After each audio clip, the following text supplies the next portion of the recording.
Dans ce cas chéri, nous devons nous rester continuellement dans la prière, nous devons continuer à marcher beaucoup plus dans l'obéissance et la prudence.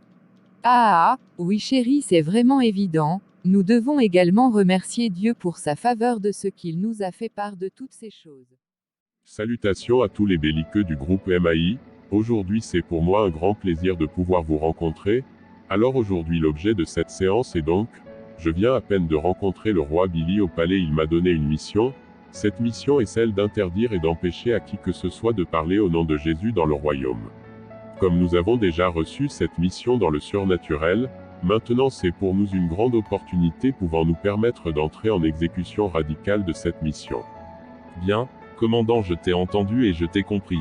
Ça fait très longtemps que les disciples, voire les serviteurs de ce type-là, à savoir Jésus, bouleversent le royaume. Maintenant à mon avis l'heure est arrivée de mettre un terme dans le mouvement propagande de ces gens.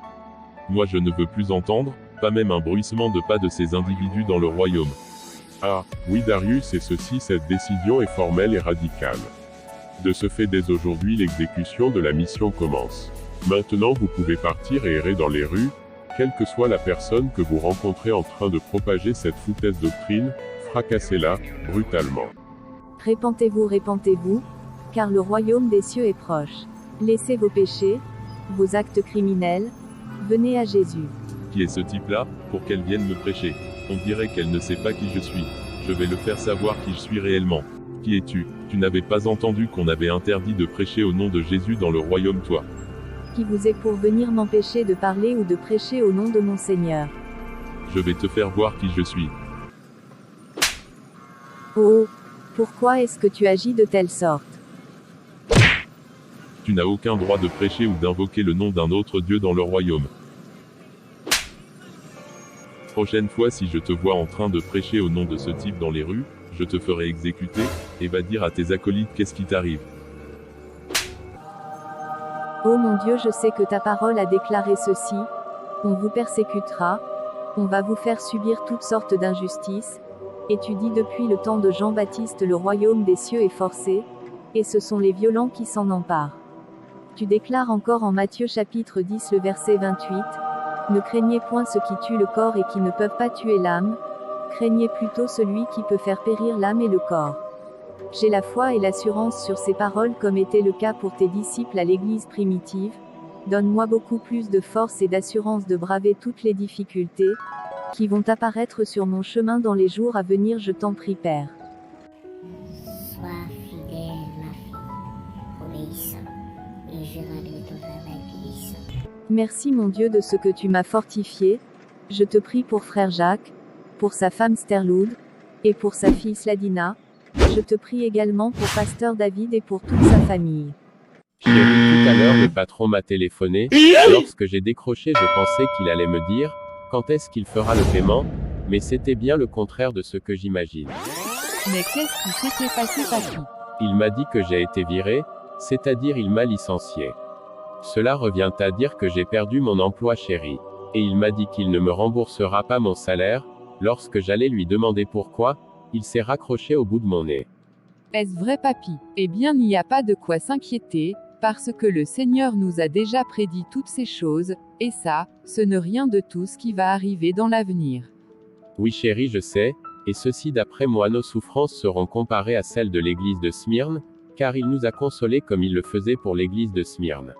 Et ensuite il y a quelques minutes de cela que j'ai reçu un autre appel de la part de sœur Daniela. Elle m'a dit qu'elle vient de rencontrer un type tout à l'heure, le mec l'a frappé violemment, elle m'a dit qu'il l'a giflé pendant qu'elle était en train d'évangéliser. Le type l'a dit, est-ce qu'elle n'a pas entendu qu'on avait interdit aux gens de prêcher le nom d'un autre Dieu, dans le royaume? Et enfin le mec l'a dit, allez dire à tes adhérents qu'est-ce qui t'arrive. Au grand jamais il ne ferait pas une telle erreur. Prêcher le nom de Jésus dans les rues du royaume. Et je serais vraiment désolé pour elle si elle le ferait. Maintenant je suis enthousiasmé, et insatisfait également. Car je devrais l'envoyer soit à l'hôpital, soit en morgue. Je suis impitoyable à l'heure actuelle, quelle que soit la personne que je verrai en train d'évangéliser, je la frapperai sans aucun regrettement. Bonsoir pasteur, comment ça marche? Comment vont tes activités? Ça fait un très long moment qu'on ne s'est pas parlé. Oui patron, ça fait un bail, pour te dire vrai tout va super bien. Et de ton côté comment est-ce que ça roule? Ça va très bien, cher pasteur. Aujourd'hui je suis venu chez toi pour parler concernant l'appartement, je suis ici pour que tout soit conclu à l'instant même. D'accord, cher patron, viens prendre place ici, afin qu'on puisse parler beaucoup plus là-dessus. Merci, pasteur.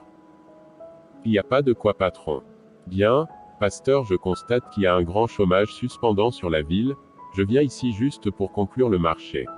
Afin que j'ai dédicacé l'entreprise pour permettre aux gens d'accéder beaucoup plus facile à une embauche beaucoup plus payante et sophistiquée. D'accord, patron, moi aussi je fais cette remarque. Alors on doit en quelque sorte amorcer l'affaire le plus rapidement possible. Oui, pasteur, quant au remboursement de votre argent, je t'ai déjà envoyé la somme demandée sur ton compte bancaire depuis hier. Bien sûr, patron, je l'avais reçu. Pour ce qui concerne les papiers, je les ai déjà signés, patron, il reste seulement à moi de te les accorder. Mais tu es libre d'inaugurer votre entreprise, patron. D'accord, pasteur, par conséquent, quand tu me les enverras, tu pourras les recevoir dès ton arrivée, cher patron. Je te les enverrai non seulement par courrier, mais aussi il y a un type qui est chargé d'apporter toujours à mes clients tous les papiers signés, lorsqu'on achève un marché ou une affaire.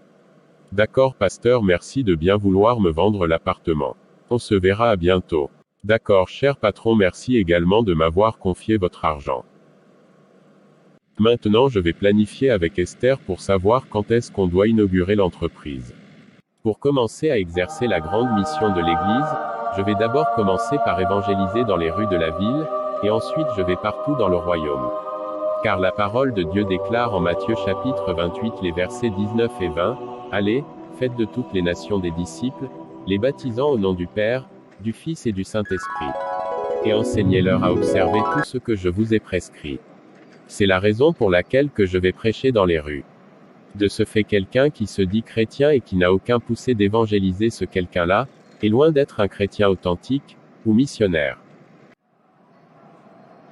Chers frères et sœurs britanniques et vous qui séjournez à Castille, sachez ceci, et prêtez l'oreille à mes paroles. Repentez-vous, car le royaume des cieux est proche. Race de vipères, laissez vos péchés et venez à Jésus, car il dit dans sa parole, « Venez à moi, vous tous qui êtes fatigués et chargés, et je vous donnerai du repos. » Qui est ce type-là qui est en train de prêcher en ce nom interdit, dans le royaume? Tu es qui, toi?